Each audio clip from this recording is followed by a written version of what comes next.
Tu es convaincu qu'immigrer au Canada demande absolument qu'on mette de l'argent en jeu pour payer un contrat de travail ou alors si tu veux une offre d'emploi valide pour ce qui est du langage le plus utilisé dans le contexte des programmes et procédures du Québec. Aujourd'hui, ici, je te parle donc de quelque chose qui va te permettre, sans que tu ne payes le moindre dollar, que tu puisses décrocher quelque chose dans ton domaine si ta candidature est retenue. C'est-à-dire quelque chose qui va te permettre d'immigrer et de voir ton rêve se réaliser alors que tu n'auras rien dépensé. Je dis bien rien dépensé. Il s'agit tout simplement de la fameuse ronde, de la programmation des Journées Québec.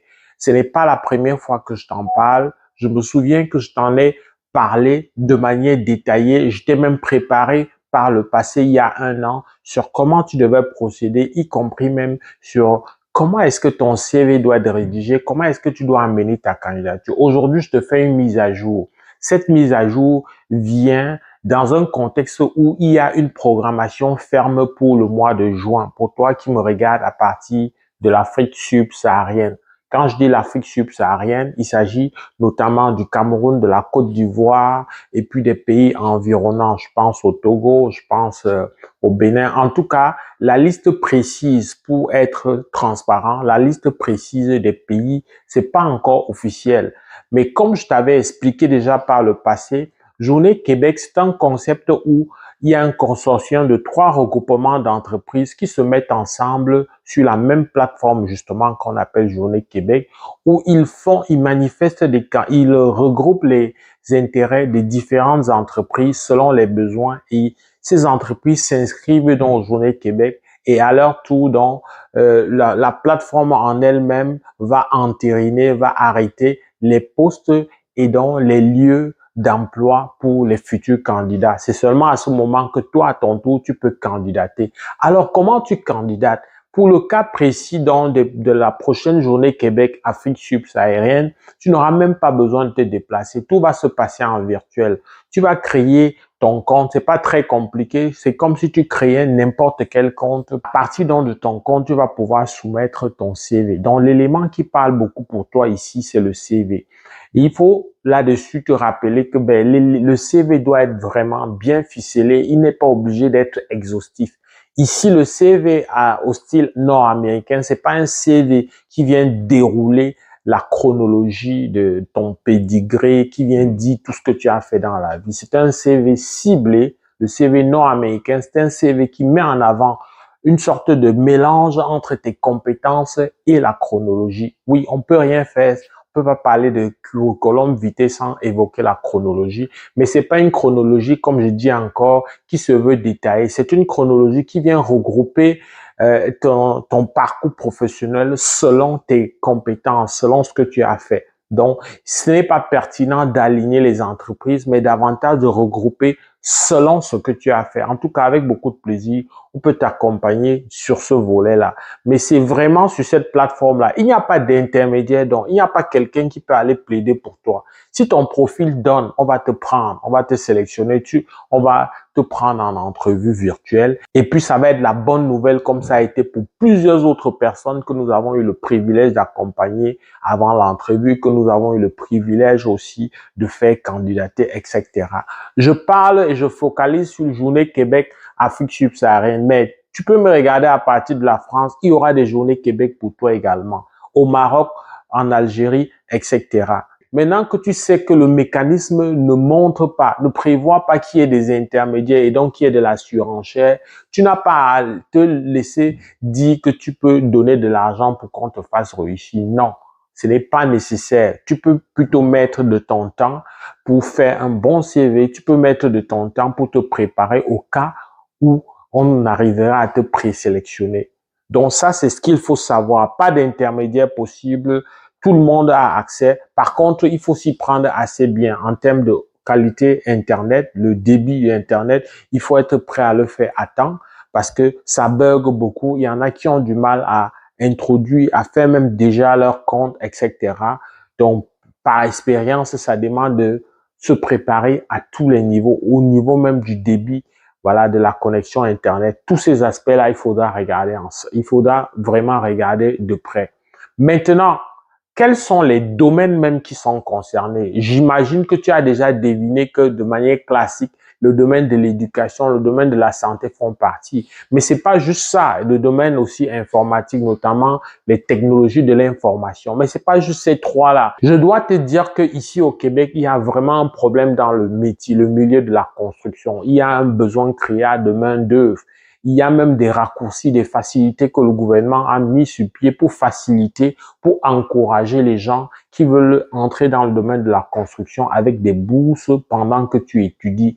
Ça, c'est des choses dont les résidents permanents et canadiens présentement profitent pour pouvoir accélérer le renflouement dans le ravitaillement en main-d'œuvre dans ce secteur.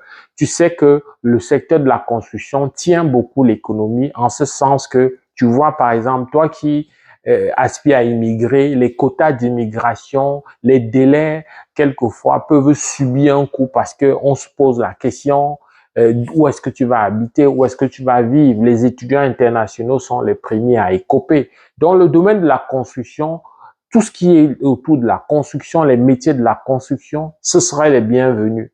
Donc, en dehors il y aura aussi le domaine du service, il y aura le domaine agroalimentaire. Donc, il y a vraiment un gros déficit, cette fois-là, à la grandeur de tout le Canada dans tout ce qui est domaine agroalimentaire. Je ne peux pas oublier le domaine de l'administration, les adjoints administratifs, les agents de bureau. Ça, il y a un besoin criard là-dessus. Je ne saurais être exhaustif, mais vraiment, mon but, c'était de te dire, et ça, je l'avais dit avant, je te l'aurais dit aujourd'hui, dans la stratégie pour immigrer au Canada, ça se peut que l'offre d'emploi ou ce fameux contrat qu'on peut te donner, cette promesse d'emploi, ça peut être ce par quoi tu dois passer pour booster ta candidature. Ça, c'est peut-être inéluctable pour certains. D'autres, même sans offre d'emploi, les gens sont chaque 2 semaines ou chaque mois, si tu veux, font l'objet d'un tirage et donc d'une sélection sans avoir eu l'offre d'emploi. Il faut que ce soit clair. Donc, il y va de chacun selon ses informations, selon son profil personnel. Tout le monde n'est pas logé à la même enseigne. C'est pour ça que c'est plus économique, c'est plus intéressant pour toi de te faire accompagner pour qu'on te cible clairement. Voici comment tu peux faire de manière claire. Ceci n'est pas bon pour toi. Il faut vraiment miser absolument sur la journée Québec parce que ça fait partie des choses qui vont t'aider à voir ton rêve se réaliser à moindre coût, à voir ton rêve se réaliser alors que l'essentiel de ce que tu vas dépenser, ce sera vraiment pour payer des frais gouvernementaux et pour conduire dans ta procédure jusqu'à bon port. Le charme avec Journée Québec, non seulement tu ne payes pas, mais tu immigres sachant déjà que tu viens travailler et gagner de l'argent. Tu ne viens pas attendre. Il y a un léger mieux même par rapport à celui qui est résident permanent. Parce que quand tu viens travailler, on ne te paye pas moins parce que tu es étranger. Non, tout le monde a le même traitement salarial. C'est même pour ça qu'on parle d'offres d'emploi valides. Le valide qu'on ajoute là, c'est parce qu'on veut s'assurer que le contrat de travail respecte certains minima en matière de respect du travailleur. Donc, parce qu'on sait que le travail étranger est vulnérable, on regarde à tous les niveaux, au niveau des avantages sociaux, on regarde au niveau des congés, on regarde au niveau même de la paye, etc., comparé à la moyenne dans le secteur, etc. Donc, ça prend une commission gouvernementale, publique pour valider donc ce contrat-là et donc le rendre offre d'emploi valide. Il y en a qui peuvent avoir besoin absolument de ça, mais il y en a qui peuvent ne pas avoir besoin. Donc, regarde ça et c'est une occasion qui arrive généralement une fois par année.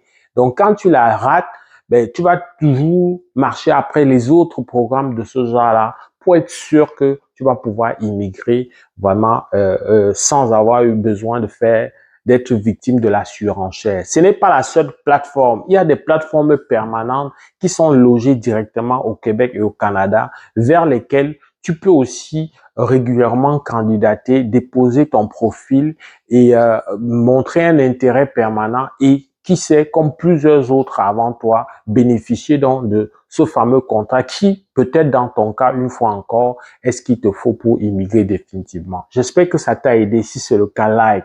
Avec beaucoup de plaisir, je vais te retrouver dans le cadre d'une prochaine vidéo. Porte-toi bien. Boulot!